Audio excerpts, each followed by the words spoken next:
We'll have the coal situation. We'll look at that coming up after 7 o'clock. Got a lovely email here. It says, heard a wonderful story this weekend. I want to share it anonymously.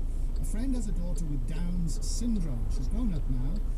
He got hold of 2 tickets for the rugby match last year between the All Blacks and the Springboks at Ellis Park, the one the Boks won. They arrived quite late, almost at kick-off, and found their seats had been taken. Not wanting to make a fuss, he told his daughter, we'll have to sit on the steps for the duration of the game.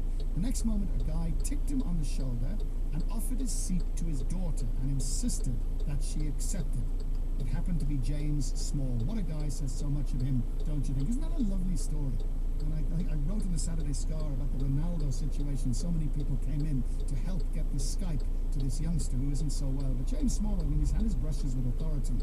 He's had his ups and downs, certainly, and done some silly things. He was a marvellous rugby player. I always liked him. And that's a lovely story, and certainly didn't surprise me. Nice one, James, and thanks for telling us about it. It's 7 o'clock, good morning. The latest eyewitness news brought to you by Khaliq, Sandown, Oriental Plaza and Cedar Square. Khaliq's for the businessman who knows what he wants. This is Eyewitness News. Zuma says government can't be blamed for the country's power problems. If the blame is solely to government, is a wrong answer to the question. And the latest from music's biggest night. Good morning, I'm Lebogang Mwekesi. As Eskom warns South Africans to be prepared for more load shedding, President Jacob Zuma says this cannot be blamed on poor leadership on the part of government. This year, many parts of the country have had to go without power thanks to a constrained grid made worse by faulty generating units. In a lunch meeting with media editors yesterday, Zuma touched on a range of contentious issues, including power, Nkandla, and freedom of the press. Stephen Portes was there. President Jacob Zuma says load shedding is not government's fault. If the blame is solely to government, to say this government is a failure, there is no leadership, that's why we've got load shedding, is a wrong answer to the question. And he looked slightly frustrated when asked about the public protector's Nkandla findings. There's no reason, and I've never seen reason why that recommendation came. I never decided. I never called anyone. I never decided that, look, I want this one. Zuma also says he'll be guided by the Speaker if Julius Malema disrupts his State of the Nation address. Stephen Curtis, Eyewitness News, Presidential Guest House. Meanwhile, Eskom has confirmed that one of its units at the Koeberg nuclear power station will be out of service for the next 3 months, taking at least 900 megawatts off the grid.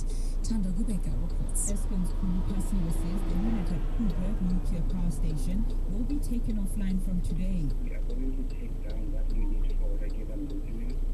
It's for maintenance next week, which is Monday actually. Energy analyst Chris Yearland says this planned maintenance will add to the current rolling blackout. It comes at a very difficult time.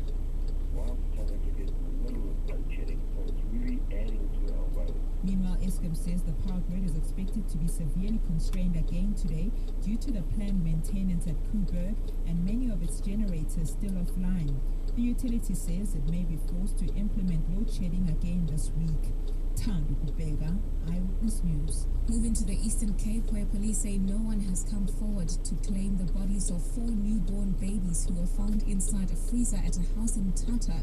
Acting on a tip-off, authorities made the grim discovery on Saturday. Natalie Malchus reports. Police have not yet established when the babies were placed inside the freezer or whether they were alive at the time. Spokesperson Zikizi Fatela says the newborns were covered in a thick layer of ice. The ice has just covered them. The owner of the house was away when police found the bodies. The post-mortem results will reveal the cause of death. Natalie Malchus, Eyewitness News. Student group COSA says it will march to the offices of the Education Department this week, calling for schooling to stop across the country until pupils in Malamulele in Limpopo are protected. The town has been on lockdown since the Municipal Demarcation Board announced that it will not have its own municipality. Since January, 4 schools have been satellite in the area.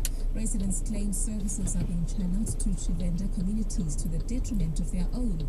COSA's President Sandra Baloyi says government has failed the peoples of Malamulele. Nobody says anything about it. Our schools get banged in front of the police, which surely shows that those police are in fact